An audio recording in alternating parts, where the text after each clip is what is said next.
va a estar difícil, pero vamos a probar. Usted sabe que el que no lucha no logra nada. Y si nos quedamos, si no llegamos, entonces no sabemos cómo va a estar. Hasta que lleguemos, vamos a saber. Y le pedimos pues ayuda a la gente, que los ayude. ¿Qué tal? ¿Cómo les va? Estamos en Aquí Entre Amigos. Los saluda el doctor Newman y su servidor Raúl Quintanilla. Y le mandamos un saludo al maestro Carlos Alarraqui, que hoy está haciendo cosas al nivel de su capacidad. Y por eso hoy no estará, que es muchísima su capacidad.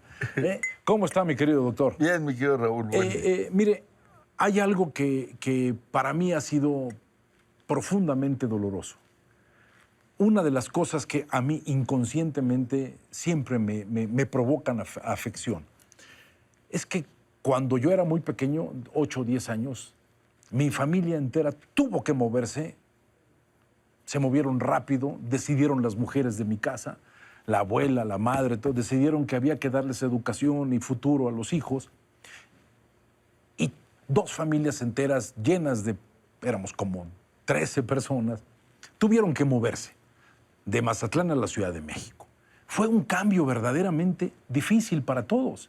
Después, cuando uno revisa, ve cómo se modificó la existencia, todas las cosas que sucedieron, e inconscientemente la idea de una diáspora, de una mudanza, de moverse, es recordada como una etapa difícil en nosotros de adaptación. Maestro, viendo esta columna de gente, de 3,000 personas, que yo estoy seguro que no son 3,000, deben ser mínimo 5, porque ya sabe cómo somos los mexicanos, que para mover números nos pintamos solos. Es dolorosísimo ver familias enteras, niños sin padres que se unen al movimiento, que no me explico cómo pueden llegar ahí, y todos buscando ya no la prosperidad, un trabajo, la subsistencia, maestro. ¿Qué le sucede a América Latina o cuál es la razón? Usted, que ha tenido tanta experiencia y ha tenido que revisar como gobernante en México procesos de la migración, me parece dolorosísimo que en el año 2018 estemos viviendo esto, y estamos también ante un problema que nos puede tronar en las manos, ¿no? Sin duda. Lo que hemos visto en los últimos años es que mientras todas las fronteras se abren al comercio, se abren a la inversión, se abren al capital, se cierran a la mano de obra, en una asimetría muy peculiar.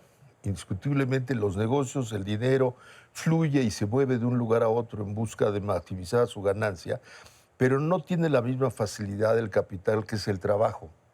De tal manera que las fronteras están abiertas para lo que más conviene al mundo financiero y comercial, y están cerradas para las gentes. Lo que hace, por otro lado, que cuando los capitales se muevan, pues hay lugares, ciudades, países que se quedan sin inversión y sin fuente de trabajo. Y eso obliga a la gente, como tú bien dices, pues a aventurarse más allá de las fronteras y lejos, con la ilusión, con la esperanza, con la necesidad de conseguir trabajo. Ciertamente esta peregrinación que estamos viendo, pues es muy impresionante. Es dolorosa, ¿no? Gente en silla de ruedas, niños, padres cargando pequeños, y vienen desde Honduras, que está lejísimos, ¿no? Yo quiero que alguna vez nosotros camináramos a Cuernavaca. No, qué necesidad. Imagínate, desde Honduras, ¿no? Eso representa, por un lado es un síntoma, ¿no? Quiere decir que muchos países en nuestra zona están careciendo de oferta de trabajo, y por tanto, pues la gente va buscando la subsistencia para ganarse la comida. Ya ni siquiera la prosperidad, ¿no?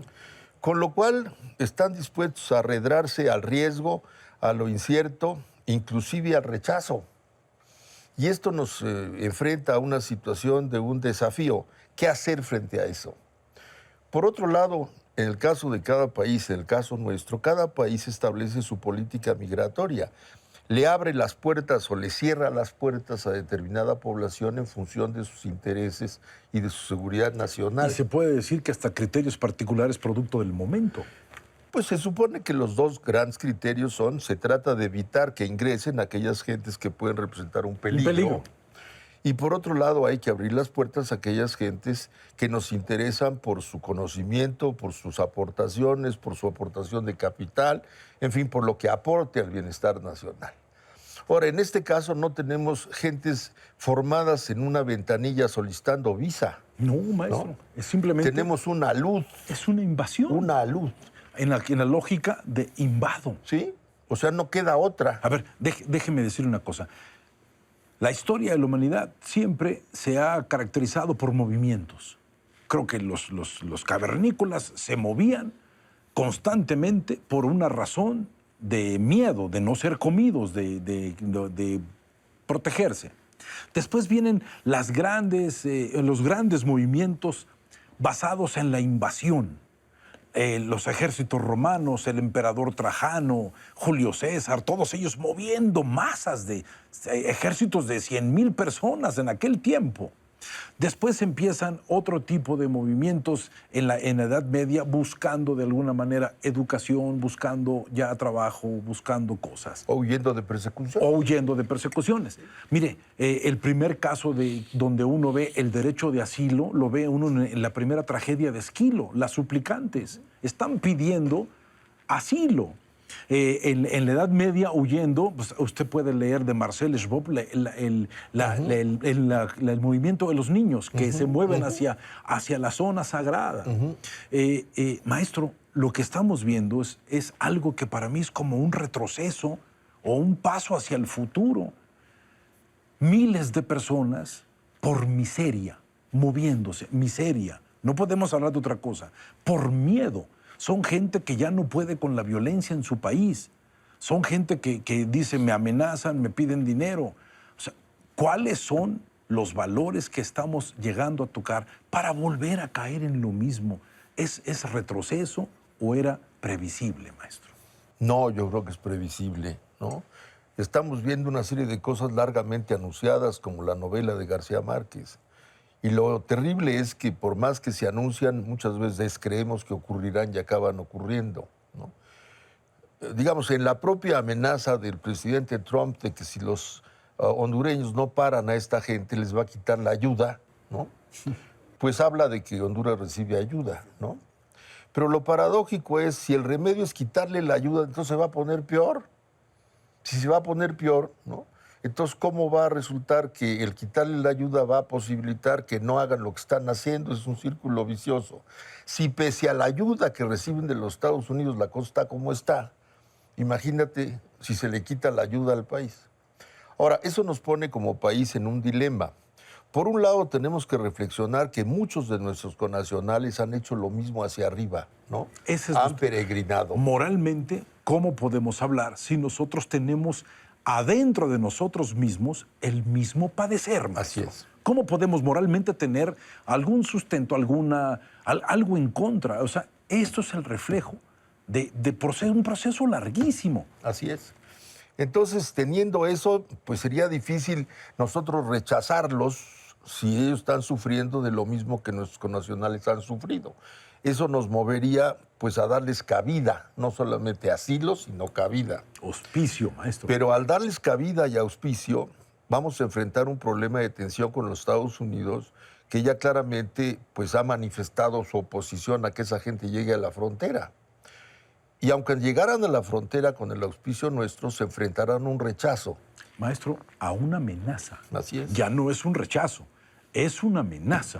O sea, ni se paren por aquí, voy a mandar el ejército. Es una amenaza como si al hombre más poderoso del mundo le diera un enorme terror, lo diferente, maestro. Pues sí, una característica del presidente Trump ha sido este tipo de xenofobia, ¿no? Acusar de todos los males que padece en Norteamérica a los extranjeros, ¿no? Y por eso este tipo de actitud fóbica. Ahora, si nosotros los incorporamos, pues con ello tenemos más bocas que alimentar. Bueno, o sea, se vuelve un problema grave. Simplemente, aunque no se movieran, el darles asilo temporal, el darles cobijo, pues representa un reto económico, organizacional. Si aparte de eso se le dan visas, digamos, se legaliza su estancia, pues lo más probable es que se queden porque van a sentirse auspiciados y protegidos. Y una vez quedándose, pues evidentemente van a solicitar, van a andar buscando trabajo, ¿no? Van a demandar lo necesario, porque tú me aceptaste y es lógico. Y entonces, para evitar la amenaza que significa el hacerlos llegar hasta el norte, vamos a enfrentar el reto de poder administrar un mínimo de bienestar para ellos. mismos que van a demandar porque vienen con la bandera de la esperanza. Exactamente. México ha tenido siempre una imagen, una actitud de abierta, ser hospitalario, de salvaguardar el derecho. Ante quien se encuentra amenazado en condiciones difíciles. Entonces es difícil tomar una posición frente a eso. Estamos entre dos males, digamos.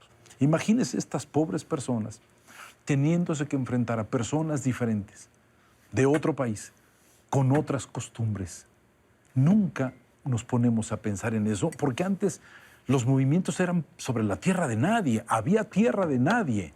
O sea, el espacio entre fronteras se llamaba tierra de nadie. Ya no hay tierra de nadie, maestro. ¿Qué vamos a hacer?